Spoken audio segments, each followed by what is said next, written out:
Podzim přišel, čerti se žení, v Amru na jezeře nic se nemění. Zima jako v Rusku, ruce se mi třesou, přál bych si závod začít suchou nohou. Ráno je moudřejší, musím jít spát, vůbec se mi nechce celou noc se klepat. Chatka jak z papíru, ve dveřích 3 díry, rád bych se vzbudil na závod plný síly. Konečně svítání rozhočí na traty, moukou polohrubou cestu nám klikatí. Bubeníci mlátí do bubnů jak diví, stojíme na startu, napětí v nás sílí. Závod odstartoval, podrážky nám kvílí, každý chodec chce být nejrychlejší v cíli.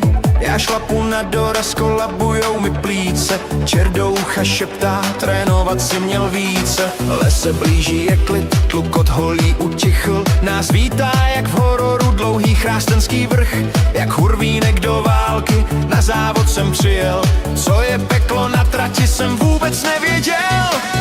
Nářek, pláč a jste na ní, před hlavou mám prdel, takhle dlouhý kopec jsem v životě nešel. Už konečně mám finish, slza radostně stříká, ještě jednou mladý pán rozhodčí mi říká. Teďka končí sprint, teci, ale ty si desítka, tak si chlapče pospěš, nechci stát zde do zítřka. A zase pravá levá, zapich odraz a švih, ticho prdel kopec, jenom dýchat jsem stih. Jarda dávno je v cíli, rozdává rozhovory, já mám v očích jen mlhu, už nechci vidět hory. Lenka, Lucka, Alicia zmizly jak laňky v dáli, mě samotného v lese šlapat k cíli nechali. Já nevím, jak jsem šel, to jsou všechno detaily, vzpomínám si, ležím, na krku mám medaily. Vedle mě leží paní, ta medaily též má, podle výrazu tváře soudím spokojená.